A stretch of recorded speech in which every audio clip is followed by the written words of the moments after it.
26 जुलाई 2021 को मुंबई के बसई के भुईगांव बीच पर लोगों की नज़र एक सूटकेस पर जाती है।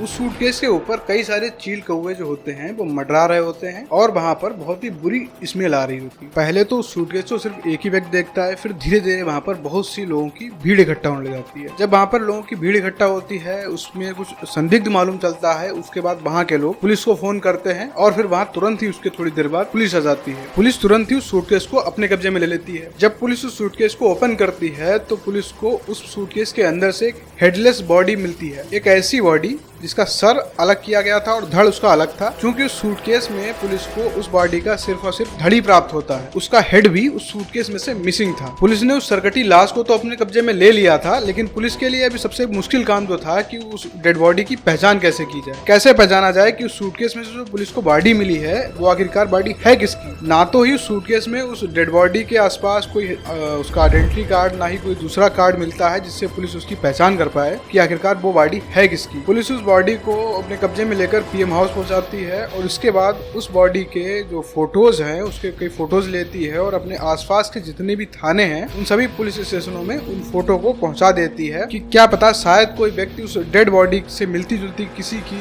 मिसिंग की रिपोर्ट लिखाने थाने में आया हो। लेकिन पुलिस को उन सभी पुलिस स्टेशन से भी कोई भी क्लू नहीं मिलता है। 2-3 दिन तक पुलिस काफी मशक्कत करती रहती है, उस डेड बॉडी की पहचान करने में लगी रहती है, लेकिन पुलिस के हाथ खाली ही रह जाते हैं। इसके बाद पुलिस उस डेड बॉडी का पोस्टमार्टम कराती है और पुलिस वाले ही मिलकर उस डेड बॉडी का अंतिम संस्कार कर देते हैं। लेकिन पुलिस ने उसका अंतिम संस्कार करने से पहले उस डेड बॉडी का डीएनए का सैंपल अपने पास प्रिजर्व करके रख लिया था, जिससे इन फ्यूचर कभी भी उस डेड बॉडी की पहचान हो पाए तो उस डेड बॉडी के पहचान को कंफर्म करने के लिए उसके डीएनए सैंपल को यूज किया जा सके और उसकी आइडेंटिटी को कंफर्म किया जा सके। हालांकि पुलिस उस डेड बॉडी का अंतिम संस्कार तो कर चुकी थी, लेकिन पुलिस इस मामले को बिल्कुल भी ढील नहीं देना चाहती थी कि इस महिला के कातिल को बख्शा जा सके। So for this police created 4 different team for investigation. अब पुलिस क्या करती है कि 200 से ज्यादा बड़े पोस्टर जो होते हैं उस महिला के, उस डेड बॉडी के, उसकी आइडेंटिटी के साथ बड़े बड़े पोस्टर छपवाती है और मुंबई के जितने भी बड़े बड़े इलाके होते हैं उन सभी इलाकों में उन पोस्टरों को उसकी आइडेंटिटी के साथ लगा दिया जाता है कि शायद कोई व्यक्ति इस महिला को पहचान ले और इसकी आइडेंटिटी को कंफर्म करने के लिए पुलिस के पास पहुंच जाए। लेकिन वहां से भी पुलिस को कोई भी क्लू हाथ नहीं लगता है और पुलिस का यह प्लान भी फेल हो जाता है। पुलिस को ये करते करते, पोस्टर लगाते उसकी आइडेंटिटी को कंफर्म करते करते 1 साल से ज्यादा बीत चुका था और अब भी पुलिस उस सरकटी महिला की लाश को कंफर्म नहीं कर पाई थी कि आखिरकार यह लाश है किसकी। लेकिन तभी 13 महीनों बाद मुंबई के मुंब्रा पुलिस स्टेशन में कर्नाटक के बेल गांव से जावेद अली नाम का एक व्यक्ति आता है और वह अपनी भतीजी सानिया शेख के मिसिंग होने की रिपोर्ट उस पुलिस स्टेशन में लिखाता है। जावेद जो होता है वह पुलिस को बताता है कि उसकी जो भतीजी होती है सानिया, उसके जन्म के 3 साल बाद ही सानिया के पेरेंट्स जो होते हैं उनकी मृत्यु हो जाती है। इसके बाद सानिया जो होती है अनाथ हो जाती है। सानिया के अनाथ हो जाने के बाद उसके चाचा ही सानिया का भरण पोषण करते हैं और उसको अपनी बेटी की तरह पालते हैं। जब सानिया शादी करने लायक हो जाती है, यानी कि 18 साल से बड़ी हो जाती है, तब उसकी शादी 2017 में मुंबई के नाला सुपारा एरिया के रेशमी अपार्टमेंट में रहने वाले आसिफ शेख से करा दी जाती है। आफ्टर मैरिज सानिया और उसका हस्बैंड आसिफ होते हैं वह मुंबई में ही 2 BHK के फ्लैट में आराम से रहने लग जाते हैं। अब अगर सानिया की फैमिली की बात की जाए तो उस फैमिली में सानिया और आसिफ के अलावा आसिफ का एक बड़ा भाई होता है और इसके साथ ही साथ आसिफ के पेरेंट्स भी होते हैं जो कि उन सभी के साथ फैमिली में रह रहे होते हैं। इसके बाद जावेद पुलिस को आगे बताता है कि उसकी सानिया से आखिरी बार बात जो होती है वह 8 जुलाई 2021 को हुई होती है, जब उसकी ग्रैंड मदर का देहांत हो गया था। उसी समय उसने अपनी भतीजी से आखिरी बार बात की हुई होती है। इसके बाद उसने अपनी भतीजी से कई बार कांटेक्ट करने का प्रयास किया, लेकिन उसकी सानिया से किसी भी प्रकार की बात नहीं हो पाती है। जावेद ने सानिया से बात करने के लिए उसके हस्बैंड आसिफ को कई बार कॉल किया होता है, उसको कई बार फोन किया होता है, लेकिन आसिफ जो होता है वह अभी बाहर है या कुछ और बहाना बनाकर उससे बात कराने के लिए डिनाई कर दिया करता था। और फिर धीरे धीरे आसिफ ने जावेद का फोन भी उठाना बंद कर दिया। इसके बाद जावेद जो होता है वह आसिफ के पेरेंट्स के फोन पर कॉल करता है और वहाँ सानिया से बात करने का प्रयास करता है, लेकिन वहाँ भी उसे किसी भी प्रकार का जवाब नहीं मिलता है और वो सानिया से बात करने में फेल हो जाता है। इसके आगे बात करें तो सानिया का मायका यानी कि जावेद का घर वह कर्नाटक के बेल गांव में होता है एंड अकॉर्डिंग टू जावेद उसकी बात 8 जुलाई 2021 के बाद से सानिया से नहीं हो पा रही थी। अगर 2021 की बात करें तो उस समय पूरी कंट्री में लॉकडाउन लगा हुआ था और किसी को भी घर से बाहर निकलने की अनुमति नहीं थी। फैमिली की सानिया से बातचीत नहीं हो पाती है, इसलिए पूरी फैमिली इस बात के लिए बहुत ही ज्यादा चिंतित हो जाती है और वह सानिया से मिलने का प्रयास करने लग जाती है कि आखिरकार सानिया तक कैसे पहुंचा जाए। अब जावेद की जो फैमिली होती है वह सानिया से मिलने के लिए मुंबई जाने का प्लान बनाते हैं और वहां जाकर सानिया से बात करने का फैसला लेते हैं। ड्यू टू लॉकडाउन जावेद और उसकी फैमिली जो होती है वह लॉकडाउन की वजह से कर्नाटक से मुंबई नहीं जा सकती है, क्योंकि किसी को घर से बाहर निकलने की अनुमति नहीं होती है। अब जावेद को सानिया से बात करने के लिए ट्राई करते करते और मुंबई जाने का प्लान बनाते बनाते एक साल निकल जाता है और फिर अगला साल आता है 2022। 2022 में लॉकडाउन में थोड़ी राहत मिल जाती है, इसलिए सानिया के जो अंकल होते हैं वह कैसे भी करके मुंबई के नाला सुपारा एरिया में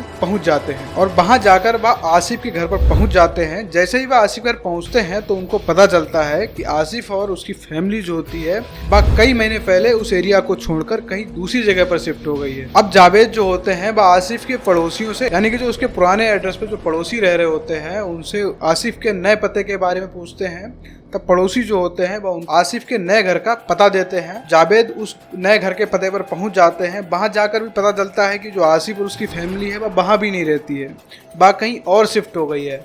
अब जावेद की चिंता और ज्यादा बढ़ जाती है। उसको समझ में नहीं आ रहा था कि आखिरकार उसकी भतीजी के साथ हुआ क्या है। आसिफ और उसकी फैमिली वाले उससे कांटेक्ट क्यों नहीं कर रहे हैं और वह अपने पुराने एड्रेस को छोड़कर कहीं और क्यों शिफ्ट हो गए हैं। भाई अब एक बार और आसिफ से दोबारा कांटेक्ट करने का सोचते हैं और उससे दोबारा कांटेक्ट करने का ट्राई करते हैं, लेकिन अनफॉर्चुनेटली दोबारा भी आसिफ से उनका किसी भी प्रकार का कांटेक्ट नहीं हो पाता है। लेकिन जैसे तैसे वो आसिफ के पेरेंट्स को फोन करते हैं और आसिफ के पेरेंट्स फोन को उठा लेते हैं। आसिफ के जब पेरेंट्स फोन उठाते हैं तब उनसे इस बात का पता चल जाता है कि वह लोग कहाँ रह रहे होते हैं। जावेद को आसिफ और उसकी फैमिली का नया एड्रेस मुंब्रा अपार्टमेंट में मिलता है। इसके बाद वह वहां से तुरंत ही मुंब्रा अपार्टमेंट में पहुंच जाता है और जैसे ही वह आसिफ के घर पर पहुंचता है वह घर में दाखिल होने के लिए ट्राई करता है। वैसे ही आसिफ के पेरेंट्स जो होते हैं वह उसको बाहर ही रोक देते हैं और घर में घुसने नहीं देते हैं। वह लोग जब जावेद से गेट पर ही बातचीत कर रहे होते हैं तब जावेद को आसिफ और सानिया की जो लड़की होती है अमायरा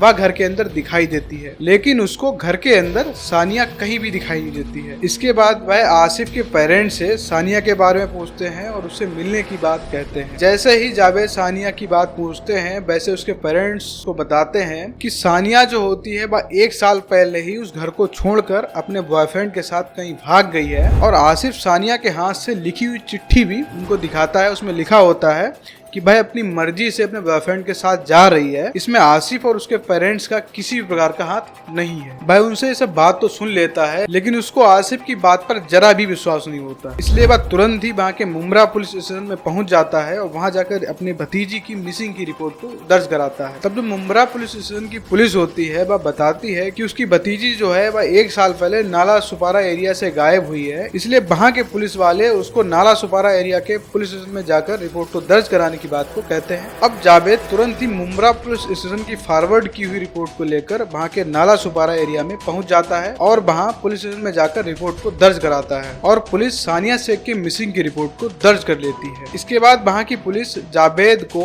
उस सरगटी महिला की लाश की फोटो को दिखाते हैं और उससे पूछते हैं कि क्या वह इस महिला को जानता है। जैसे ही पुलिस जावेद को उसकी फोटो दिखाती है तुरंत ही जावेद उसके कपड़ों से उसकी आइडेंटिटी को कंफर्म कर लेता है और बोलता है कि हाँ यह उसकी भतीजी सानिया शेख ही है। अब इसके बाद जावेद की रिपोर्ट के अनुसार पुलिस जो होती है वह आसिफ और उसके पेरेंट्स को पुलिस स्टेशन में बुलाती है और उन्हें भी उस सरकटी महिला की लाश की फोटो दिखाती है और उनसे पूछती है कि क्या वह इस महिला को जानते हैं। लेकिन वह उस फोटो को देखकर उस महिला को पहचानने से तुरंत ही मना कर देते हैं और पुलिस के द्वारा उन लोगों पर सानिया की बात पूछे जाने पर वह उनको बॉयफ्रेंड के साथ भाग जाने वाली कहानी सुनाते हैं और उसके हाथ का लिखा हुआ लेटर उनको दिखाते हैं। उनके बोलचाल के ढंग से पुलिस को उन लोगों पर शक हो जाता है। फिर जो पुलिस होती है वह आसिफ और उसकी फैमिली को वहां से जाने देती है। पुलिस के सामने 13 महीने बाद एक ऐसे केस का प्राइम सस्पेक्ट सामने आया था जिसे वो लोग बंद करने वाले थे, जिस पर लगभग उन्हें ये पूरा विश्वास हो चुका था कि शायद इस केस का खुलासा कभी नहीं हो पाएगा। जैसे उस केस में नया खुलासा होता है पुलिस एकदम पूरे जोश में आ जाती है और पूरे जोश से उस केस पर काम करने लग जाती है। सानिया की फैमिली ने तो उस डेड बॉडी को रिकॉग्नाइज कर लिया था, उसको पहचान लिया था कि वह सानिया की लाश है, लेकिन सानिया के हस्बैंड और उसके जो आसिफ के माता पिता वगैरह हैं, उन सभी ने उसकी उस डेड बॉडी, सरकटी लाश को पहचानने से इनकार कर दिया था। अब पुलिस सानिया के डीएनए और उसकी जो बेटी थी अमायरा, उन दोनों के डीएनए को मैच करने का फैसला लेती है। इसके बाद जो डीएनए मैच कराने की जो कागजी कार्रवाई होती है, पुलिस उस कागजी कार्रवाई को पूरा करती है और फिर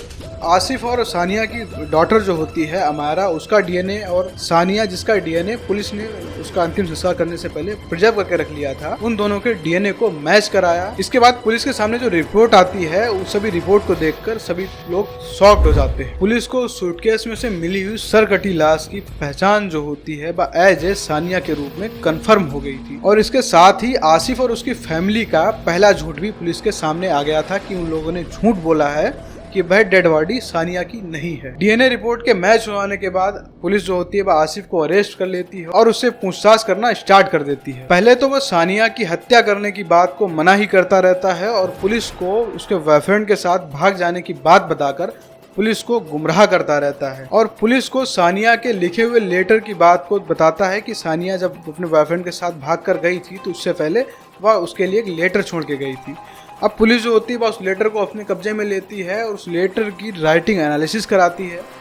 जब पुलिस उस लेटर की राइटिंग एनालिसिस कराती है तो वह जो राइटिंग जो होती है वह आसिफ के साथ मैच हो जाती है। तब पुलिस को पता चलता है कि वह जो राइटिंग है वह राइटिंग सानिया की नहीं है और वह राइटिंग आसिफ की राइटिंग के साथ मैच हो जाती है। पुलिस के सामने अब तक आसिफ का दूसरा झूठ सामने आ चुका था। राइटिंग एनालिसिस हो जाने के बाद भी आसिफ जो होता है वह इस बात को मानने के लिए बिल्कुल भी तैयार नहीं था कि उसकी पत्नी सानिया जो होती है वह बॉयफ्रेंड के साथ नहीं भागी है और यह लेटर सानिया द्वारा नहीं लिखा गया है। वह बड़ी चालाकी से पुलिस को गुमराह कर रहा था, झूठ पर झूठ बोल रहा था और अपनी बड़ी चालाकी से पूरे केस को घुमा रहा था। अब पुलिस जो होती है वह आसिफ से बड़ी कड़ाई से पूछताछ करना शुरू कर देती है। जब पुलिस आसिफ से कड़ाई से पूछताछ करती है तो फिर आसिफ पूरी बात बताता है और बताता है कि कैसे उसने सानिया की हत्या की है। वह बताता है कि 21 जुलाई 2021 को सानिया की हत्या से पहले सानिया और आसिफ की किसी बात पर बातचीत शुरू हो जाती है। बातचीत बढ़ने के साथ साथ आसिफ जो होता है वह सानिया के साथ मारपीट शुरू कर देता है, उसको मारता है। इसके बाद वह सानिया के दोनों हाथ पैरों को बांध देता है। पास में ही पानी से भरा हुआ टब रखा होता है। आसिफ क्या करता है, सानिया का चेहरा पकड़ता है, उस टब में डुबो देता है। आसिफ बार बार सानिया का फेस टब में डुबो रहा था, बार बार बाहर निकाल रहा था। सानिया तड़पती जा रही थी और वह उसके सर को पानी में ही डुबोए रखता है। काफी देर तक आसिफ जो होता है सानिया को इसी तरीके से तड़पाता रहता है जब तक सानिया बेहोश नहीं हो जाती है। उसके बाद जब सानिया बेहोश हो जाती है, एक साइड गिर जाती है, फिर आसिफ सानिया का गला घोटना शुरू कर देता है और उसका गला तब तक घोटता है जब तक सानिया की सांसें रुक नहीं जाती। सानिया की मौत के बाद भी आसिफ का गुस्सा नहीं ठंडाता है और वह दूसरे रूम में जाकर एक बड़ा सा चाकू ले आता है और वह उस चाकू से सानिया के गले को रेत देता है। जैसे ही वह सानिया का गला रेतता है, आसिफ तुरंत ही बेहोश हो जाता है। जैसे ही आसिफ बेहोश होता है, आसिफ के पिता की एंट्री उस रूम में होती है। आसिफ के पिता कमरे में आकर सानिया का धड़ सर से अलग कर देते हैं। इसके बाद फिर आसिफ को भी होश आ जाता है। अब सानिया की हत्या तो हो चुकी थी, लेकिन उन लोगों के सामने सबसे बड़ा जो प्रॉब्लम आ गई थी वह है थी कि अब सानिया की लाश को ठिकाने कैसे लगाया जाए। आसिफ तुरंत ही दूसरे रूम में भाग कर जाता है और वहाँ से ट्रिमर को ले आता है। उस ट्रिमर से सानिया के बाल को ट्रिम करने लग जाता है जिससे कि सानिया की डेड बॉडी की पहचान कोई भी ना कर पाए। आसिफ और उसकी फैमिली ने इस पूरी घटना को बड़ी परफेक्ट प्लानिंग से अंजाम दिया था। अगर आसिफ की प्लानिंग और उसकी हैवानियत की बात करें तो सानिया के ऊपरी होंठ पर एक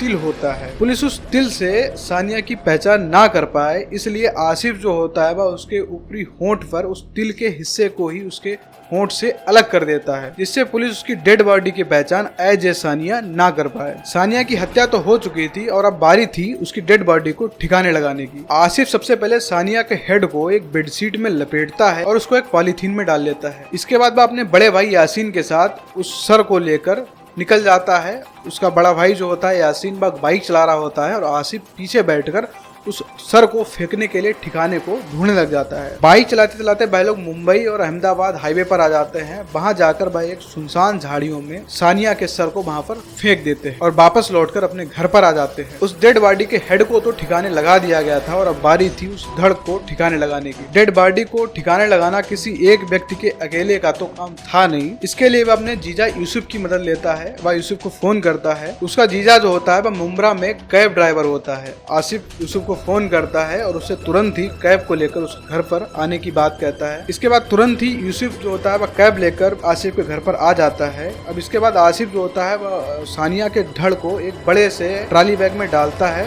और उसको लेकर यूसुफ की कैब में बैठ जाता है। आसिफ के साथ साथ उसके पिता और उसका भाई भी उसके कैब में बैठ जाता है। अब वह लोग उस डेड बॉडी के धड़ को ट्रॉली बैग में भरकर मुंबई के बसई के भुई गांव बीच पर लाकर वहां पर फेंक देते हैं। 5 दिन तक तो लोगों की नजर उस सूटकेस पर नहीं जाती है, लेकिन जैसे ही बॉडी डिकम्पोज होना शुरू हो जाती है, उस बॉडी के ऊपर चील कौवे मंडराने लग जाते हैं, तब लोगों की नजर उस सूटकेस पर जाती है और फिर पुलिस को फोन किया जाता है।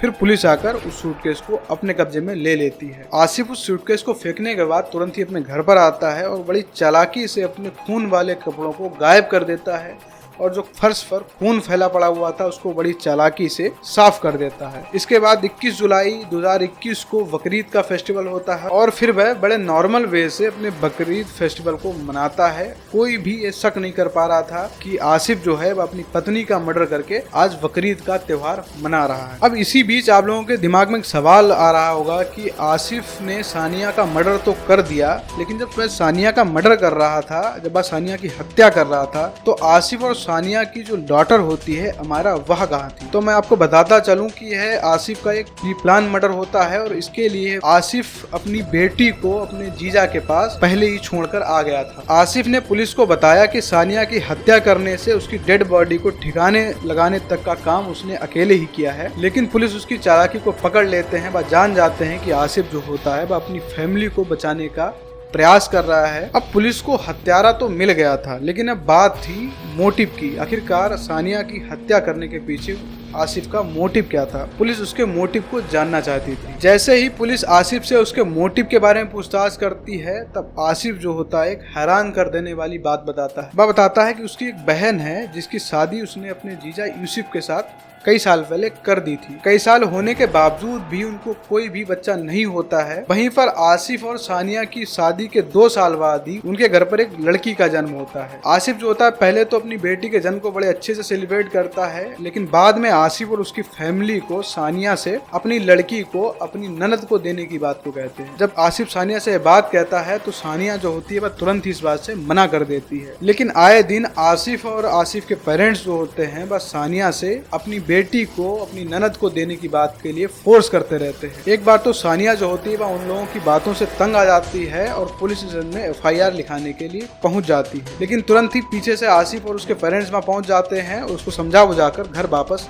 ले आते हैं। थोड़े दिन तक तो उसकी बच्ची को देने की बात जो होती है वह रुक जाती है, लेकिन कुछ दिनों बाद वह लोग फिर से उस अपनी बच्ची को अपनी ननद को देने का दबाव बनाने लग जाते हैं और फिर वहीं से आसिफ और सानिया के बीच में झगड़ा होने लग जाता है। इसके बाद आसिफ जो होता है वह सानिया का मर्डर करने का प्लान बना लेता है और फिर एक दिन लड़ते और मारपीट करते हुए बस सानिया का मर्डर कर देता है। पुलिस के सामने हत्यारा भी आ गया था, पुलिस को मोटिव भी पता चल गया था। अब पुलिस उस पूरी फैमिली को गिरफ्तार कर लेती है, उनको जेल भेज देती है। इसके बाद जो आगे का न्याय है वो माननीय कोर्ट के ऊपर छोड़ दिया जाता है कि आखिरकार कोर्ट उनके लिए क्या फैसला करे। तो दोस्तों ये थी आज की एक सच्ची घटना जो मैंने आपको सुनाई, और अगर अभी तक आपने हमारे चैनल को सब्सक्राइब नहीं किया है तो प्लीज चैनल को सब्सक्राइब कर दें और वीडियो को भी लाइक कर दें।